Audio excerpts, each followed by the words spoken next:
Hello and welcome to Resilience and Relationships R&R. I am Stephanie Olson here with Rebecca Saunders. And we are really excited to be here with you today. I wanted to talk about this topic again, and I say again because I had this conversation a while ago, not with you, Rebecca, but a while ago. But it's a conversation that I think really interests people. And I think we need to talk about it and what we can do about it and what it does to our society. But I want to talk about the sexualization of children and what it is and what we're doing. What are we doing to our children right now? So, and you've got young kiddos, I've got adult kiddos, but I don't know, what are your thoughts about what you see, especially even with littles? Yeah, I feel like innocence is lost younger and younger. Like I can remember growing up even. I mean, I'm just in my late 20s, but it's already a lot different when I grew up as a kid to where my kids are growing up. And I feel like kids are just expected to mature so much faster, even the littles. Like mine are 2 and 4. And some of the things that I see are normal for other 4-year-olds to be exposed to, I'm like, no, I don't even want her to know that exists yet. And that's becoming, I think, it's becoming less and less popular to kind of shelter your kids. And that's taken on a negative connotation. That's true. You know, my oldest is a dancer. My middle danced for a while, but my oldest was in competitions. And the studio we were at was very heavy ballet, and they really taught strong technique. And it was a very important piece. And we loved to do competitions, they were fun. And we would go to some that were specific to ballet, but we also went to the just random competitions. And I was always amazed by some of the things I would see on stage from young girls and what was expected of them. There was one specifically that I will never forget. It was a group of 9-year-olds that came out to dance to Cell Block Tango from Chicago. Now, Chicago is one of my favorite musicals. I absolutely love it. I love the song Cell Block Tango personally. And if you don't know what it's about, look at it. Do you know Cell Block Tango? Okay, great. It's not very child friendly. No, it's actually about murdering your romantic partners. And they're in prison for it. So, yeah. But in the movie Chicago, they're also dressed in, so it was like the 20s or something that it was based on. So, the clothing that they are wearing is usually pretty, fishnets and garters and all the things. That's what these 9-year-olds were wearing. And it was the most uncomfortable experience that I was stunned. And I kept looking, their ages, because there's age groups that you put. They were 9 to 11 in fishnets and garters and doing all the twerking and whatever. And here's what the kicker was. They won something. They scored extremely high. And we thought, oh my gosh, that is exactly what should not be happening. Like I would hope that we live in a world, I know we don't, but I would hope we'd live in a world where the adults are looking at that saying, this is really uncomfortable. Who allowed this? Right. Instead of, that was great. That was great. You placed. Yeah. It was really, and our I remember our girls at the time were doing some very strong pieces, but they're technically accurate and just they were very good. And what we found was that if the judges had been trained classically, they would usually win. If the judges were not trained in ballet and things like that, they would usually lose. So it was really interesting because what that said is we're not really looking at technique. We're looking at something totally different. How does this appeal to the audience? Yeah. Yeah. Which feels kind of icky, even saying, thinking about little girls. Well, and I guess my question is, what is mom thinking? What is dad thinking, or caregiver, whomever, when you are putting your 9-year-old in fishnets and garters? What are we thinking at that point? Because I personally would say, no, I'm not doing that. Sorry, we're not participating. Yeah. And I think people are afraid to do that right now. Well, and I think partially too, like, I don't want my kid to be bullied or to feel left out. And if all the other kids are doing it, I don't want to stop my kid. Yeah. But you have a higher responsibility. Like, you're teaching that child about the world. And when you stand up and say, no, this isn't appropriate, like, that is teaching them something morally. Right. It's worth it. Yeah. And this goes beyond. Okay. So here's where I want to take this because, when we do the work we do, it cannot be about victim blaming. No. Right. So what is victim blaming? Do you want to kind of describe what that is? Yeah. So that would be kind of looking at a situation and saying, okay, the person who was victimized here, it was their choices that caused this. They bear the full guilt. Right. Absolutely. And we do hear, I still to this day, I will never forget. I've said that now twice. I will never forget, but these are things that are sticking out in my mind. But I was training a group of adults. They were community members. So they weren't in this work, but they were community members and training on what is human trafficking, what's the truth, what's myths, what's facts, whatever.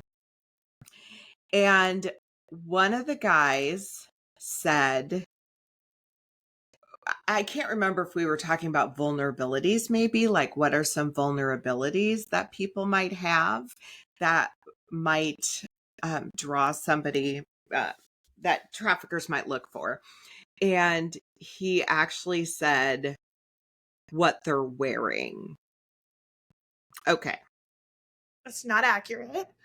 That's where the victim blaming comes in. And I think that's the key, that it doesn't matter what you do or what you're wearing or anything. I don't care. Someone else's behavior. Yes. That the person who chooses to victimize, so to speak, is the person who's doing wrong. And I don't care what anybody else is doing. I don't care what you're wearing. I don't care how drunk you are. I don't care what. I don't care. That is not what we're talking about. I'm glad you made that distinction. Because definitely don't want to be heard wrong on that front. Right, exactly. I do think, though, that we have to. So, and here's what I will say too. There is a big controversy on how we dress. I'm going to be really careful how I say this, but okay, I'm going to give you an example. Okay. Bear with me because this is controversial. But I was on a forum, and it was a forum for CEOs and executive directors of nonprofits specifically. And at the time, we were the ones going into the schools, talking to youth about, human trafficking, healthy relationships, social media safety. And it was great. We loved it. Today, we're the ones who provide the curriculum so that other people can do that. But that's what we were doing at the time. And when I would go into a school and we would train our educators, is what we called them at the time, to do this, we wanted to dress a certain way. So it was, and we had a dress code. So you couldn't wear certain things, like you couldn't wear like spaghetti straps, you know, whatever. I don't know what our dress code was, but it was pretty standard. It was also dress for the day. We called it dress for the day dress code. So and we still do have dress for the day dress code. Yeah, we still have that. So if you're going to meet with a donor, probably don't wear, shorts and a t-shirt, right? Or if you're going to be on Zoom all the time, at least make sure your top hat looks okay. What you wear on your bottoms is totally up to you. But for schools, what we would say is, I had a no jeans dress code for a while, but then we changed it to you can wear jeans as long as they're nice jeans. So you can't have holes in them. They have to be nice jeans. But the dress code was do not overdress for a school, but don't look like the students. So don't go in sweats. Yes, exactly. Dress at least a little on the little bit dressier side, but also don't go in a suit because you will be the most unrelatable person. Yeah, exactly. So we had that dress code. Well, okay, on this forum, somebody posted that they picked up their staff member for something like this. It was a presentation in the school for youth specifically. The CEO said, when I picked up the staff member, her nipples were showing. Okay. I have no idea what that means, right? There wasn't clarification. Yeah. That could mean maybe she's not wearing a bra and it's obvious. That could mean her shirt was just like way too. skirts. Yeah, I don't know. Like, was it low and did her boobs pop out? I have no idea what that meant. Here's what I do know. That if my staff member had that shirt on, regardless of what it means, you would not be going into the school. Here while you change. Right. Exactly. So, and that's a good point. I don't think she picked her up from home. I think she may have picked her up from the office or something. I don't know. So she said, do you have a jacket? And the woman said no. And she said, you can't come. You can't come like that. Okay. So the forum was flooded with how dare you police her body? How dare you tell her how to dress? And somebody was like, well, but I didn't want the students to be distracted.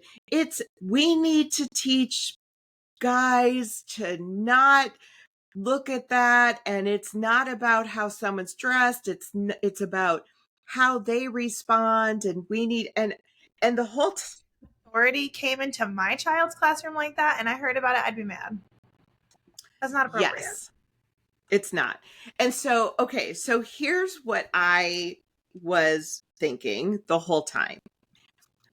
I think that organizations have dress codes for a reason, and I think they're totally appropriate to have a dress code. I wonder if she had one written out. I don't know. That's a good question. Because again, handbooks are created because you need a rule about something, right? So have a good handbook. Exactly. But she was scathed because people were saying, how dare you make her change? How dare you, whatever. And I think it turned into a race issue. Just if you're listening, Goodness. Yeah. If you're listening to this podcast and you can't see us, I'm a woman of color. Okay. So I'll just go on the record there. So yes. And Rebecca's not. Although you have lovely red color today. Like you've got the sun, very lovely. Yes. It's beautiful.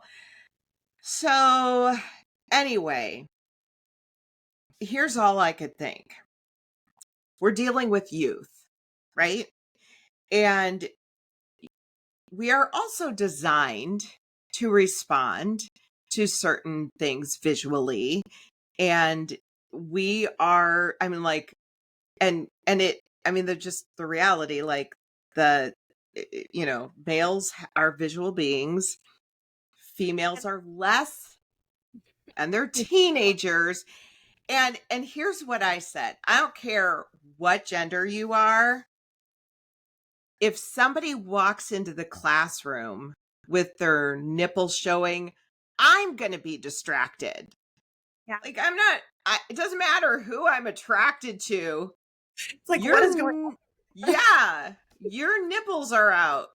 Please put them away. Should I tell you? And so what is the point then? At what point then are you learning anything? Right? Of course not. Yeah. You have just lost all of the youth in that room. But so I tell that story to say that this is even this can be a controversial issue. I personally think dress codes are important and professionalism is important in the workplace. And that is a school, right? In a school and where youth are and things like that. So, but if we remove that from all things, like if we say, no, it's not important, and you're not going to police my child's clothing, and my child should be able to wear whatever,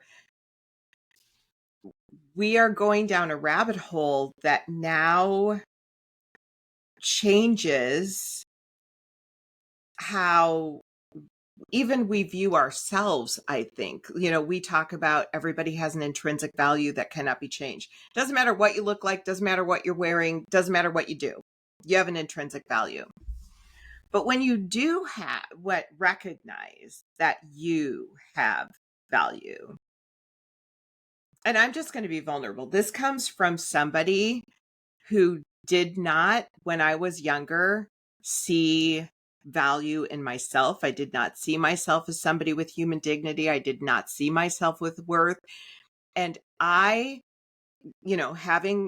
some of the trauma I went through, I wanted to be seen, period. I wanted to be seen. I wanted to be accepted.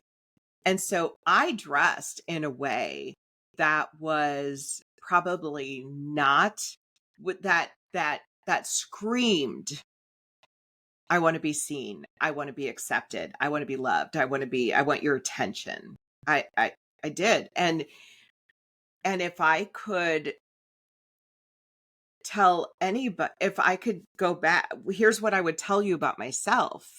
I'm going to talk about myself. I dressed that way because I really had a need that wasn't being filled. And it had nothing to do with how I saw myself. Truly, I saw myself as not important, but just had that need. And so I wanted people to,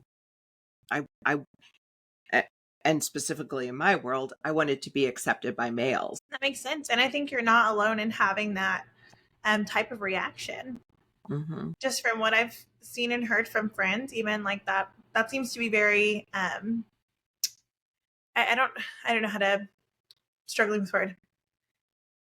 That seems to be something that more people have dealt with. Yes, typical. There we go. That seems to be typical. Yeah, I don't think it's atypical. That's for sure. And I think that What we don't want to do is build a culture of youth that says the more skin you show, the more accepted you'll be.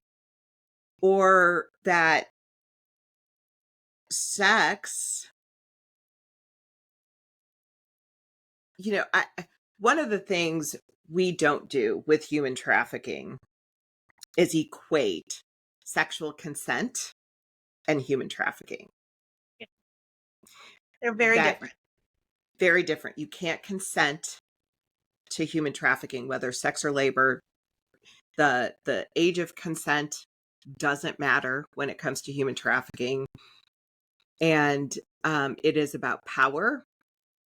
And so is any sexual violence, right? It's about power and control. And again, it is not about victim shaming or blaming. And that is part of what I always want my kids to know, is that it is them. Like they just in and of themselves are amazing. And so when we sexualize children, what we're saying is, this is how you get ahead. Yes. And not to make this a social media conversation, because I know I've already talked a lot about that. Right. But I mean, that does play a role, I think, in the trends that we're seeing with youth. That, sometimes there are more likes and saves on videos that show less clothing. What they're not fully comprehending is who is out there liking and saving that. But exactly. It has the same effect on them of like, oh, look, I posted a bikini try-on video. And that got a lot of attention. People like me when I do this, so I will do more of this. That's exactly what I'm talking about. And so not only are youth exposed to sexualized content, right? All over television. I mean, we're being desensitized in so many different ways. I remember what I was watching the Andy Griffith show with my son at the time, who was like 8, 9. And Andy Griffith, and all of a sudden a condom commercial comes on. And I'm like, seriously, is this really the audience? I don't know. But I'm thinking you can't escape it. And so, and here's the other thing I will say. I think that you should start talking to your youth, your kids, about sex so early that they don't even know you've had, when they have had the conversation. Like there's no the talk, right? I believe that appropriate conversation about sex, appropriate body parts, like calling the body parts the names, and having those conversations as young as possible, age appropriately, so that there's never okay, let's now sit down and have the talk. So it's not about making sex a bad thing. It's not about not being afraid to have that conversation or to be afraid to talk about these things. It is truly about exposing our youth to sexual content and then being sexualized, because the reality is it does expose them to people who want to do harm. It's so important to have those conversations because they're going to learn it.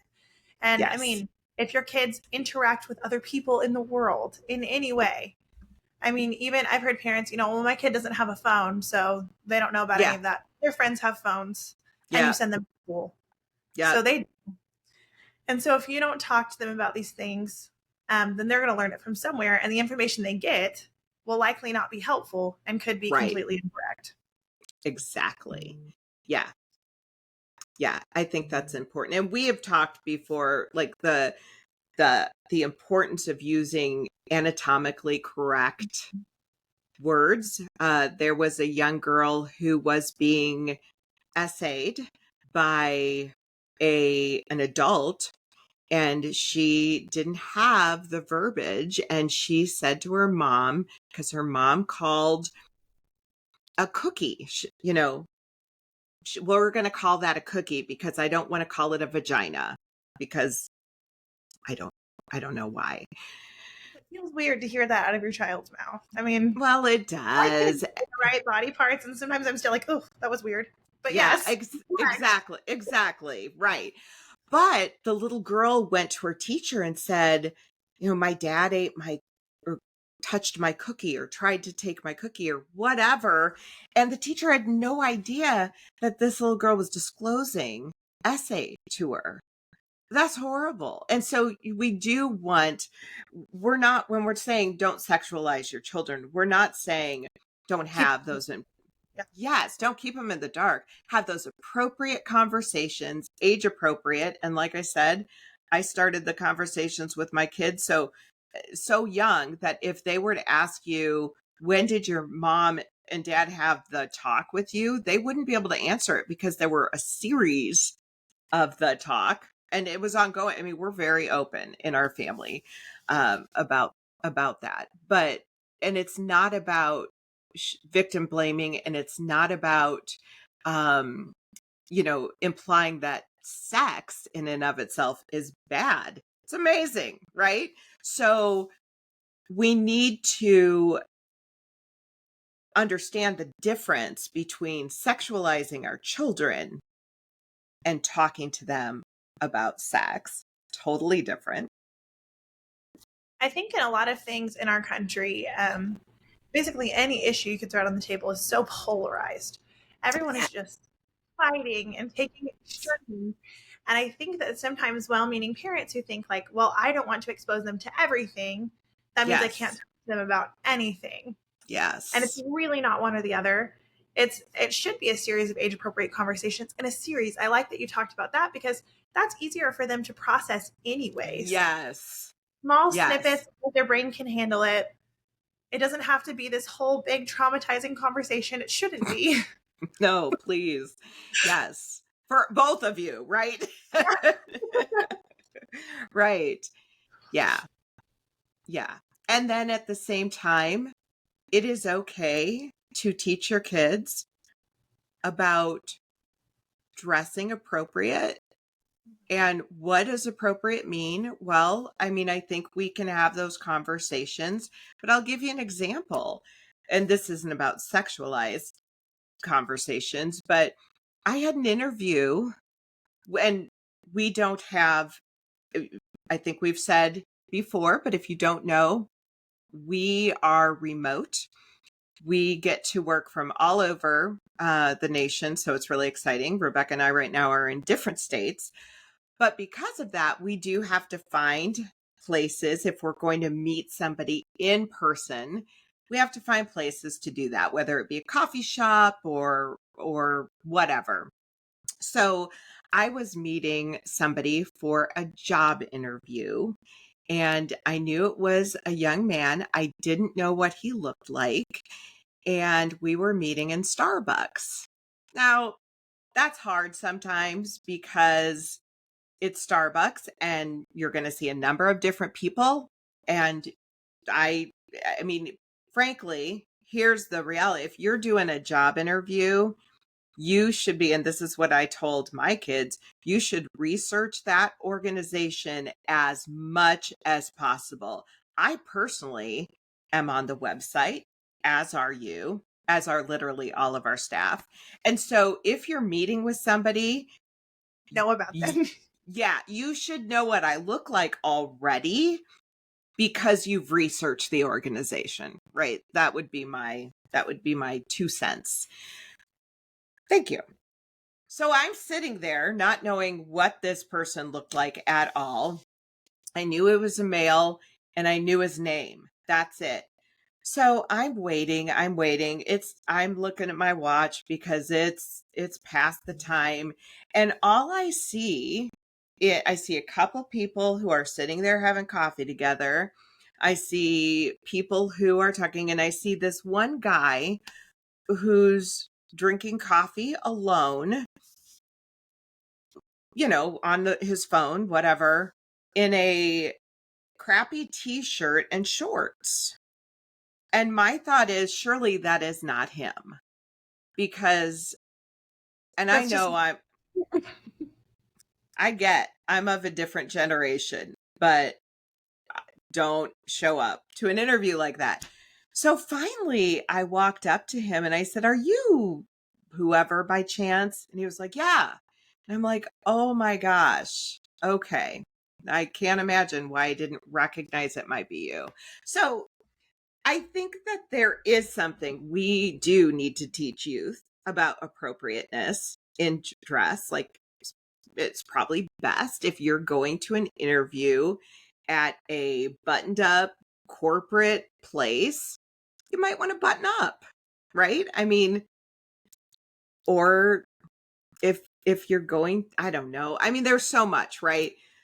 But I don't think it's wrong to say there is an appropriateness when it comes to dressing a child either. Yeah. Oh, everyone has different kind of barometers for that of what you feel is Yeah. appropriate and what not. But I know for me, it's been, I don't know, kind of stressful even going to get my daughter clothes. So I buy a lot of her stuff secondhand, but occasionally I'll go into the store and like get her a new thing, whatever. And so just the other day, I was in the store, they're having swimsuits on sale. So I thought, okay, I'll go ahead and buy hers for next year. Mm-hmm. And Smart. I'm looking, and there's all these like, I saw a string bikini in 5T. Oh my gosh. I can't. Seriously?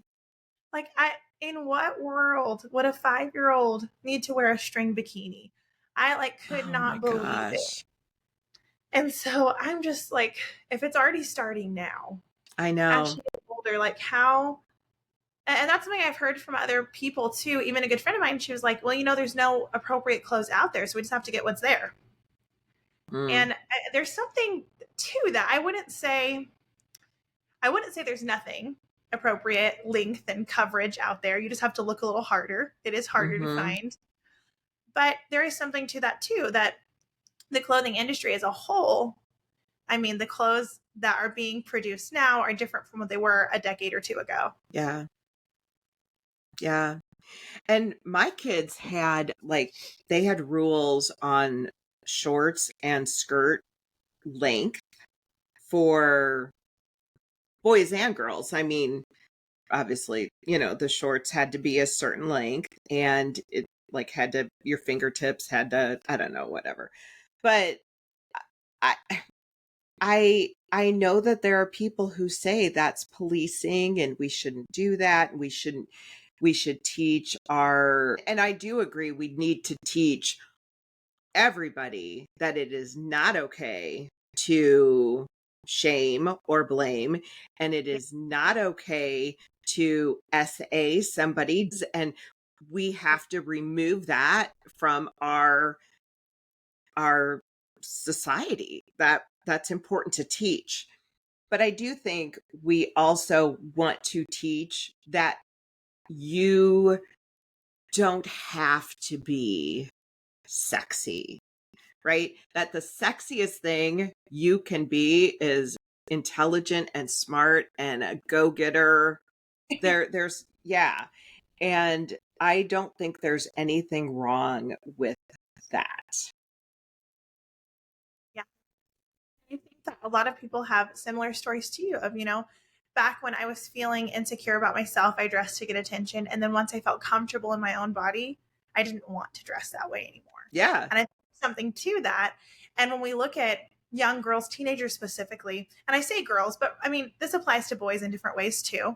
Yeah. But when we look at teenagers, they're feeling pretty uncomfortable. I mean, puberty in itself is uncomfortable. Yeah. I don't know a single teenager who feels kidding. confident in their body. Yeah. And so it makes seriously. sense that that would be a time where some of those issues are coming up. Mm-hmm. Yep. Yeah. And And so I think we can at least, and it's hard because everything is so sexualized. I was just watching a Netflix thing on American Apparel. Do, I I don't know if I was just like sleeping. I don't remember American Apparel, and I was in retail. So yes, I did retail for years, and so I was. uh, I don't know, but I do not remember American Apparel. Maybe I was busy having babies. I don't know. I was like not paying attention to that, to clothes. I don't know what my problem was. But I was watching this Netflix documentary on it, and they're like they pushed the envelope on sex, selling their clothes. And it was so, not only did they do that, but it came out that within the organization, there was a lot of essay that went on from the owner of the company to women in the company. There was also some stuff going on between staff. So, I mean, I do think it is all related to some extent. Too. Yeah, the statement of, well, if you wear provocative clothing, you're asking to get Yeah. assaulted. That's Un- ridiculous. Unacceptable. Absolutely ridiculous. Not Yeah. okay.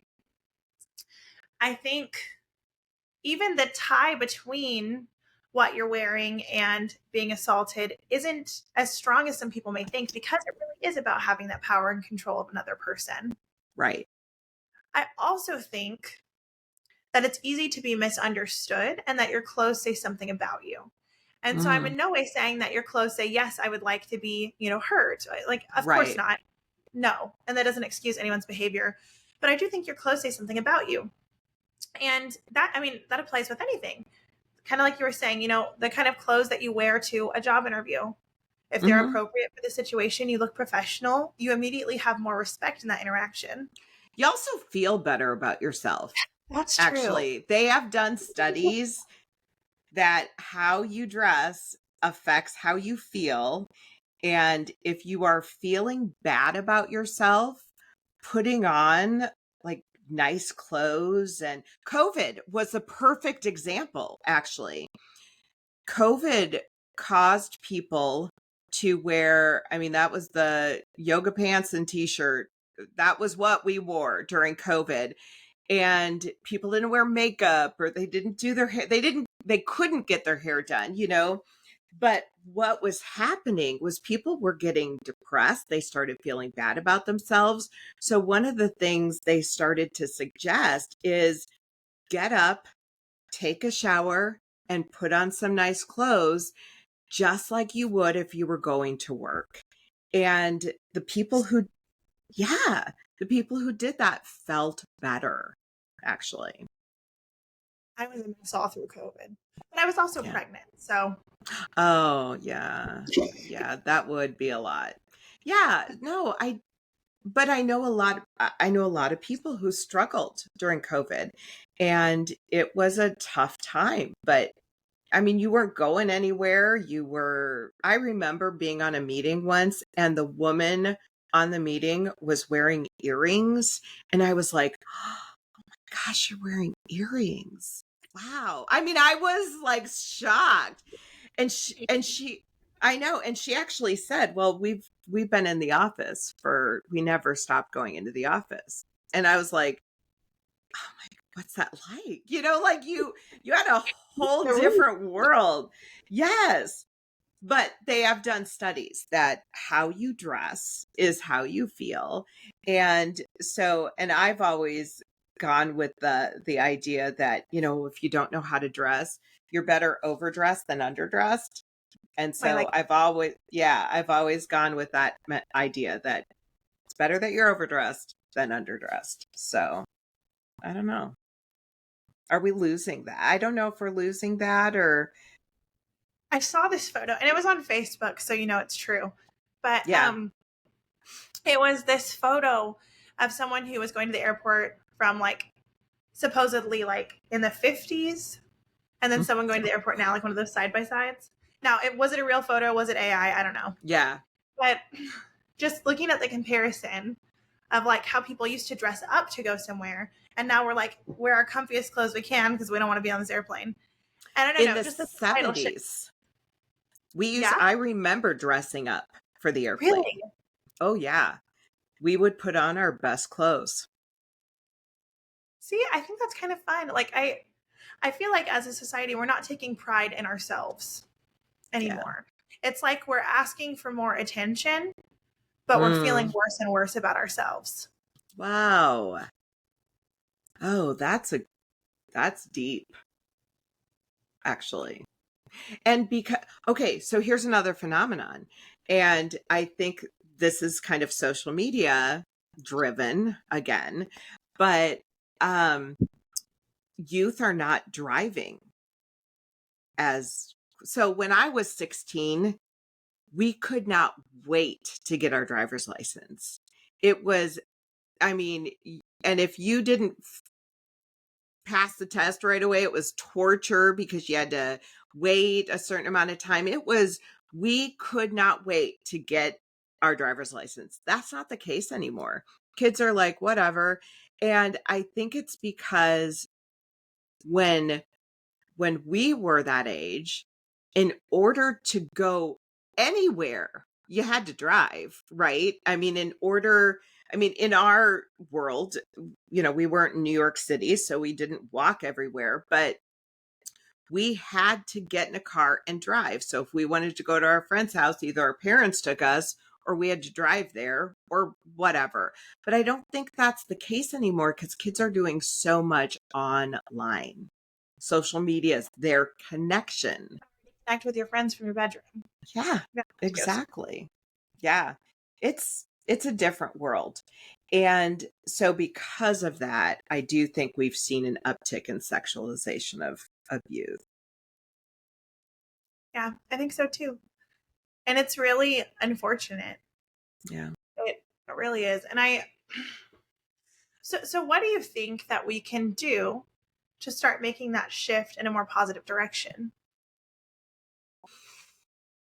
Is there anything that we can do as individuals? Yeah, that's a good question.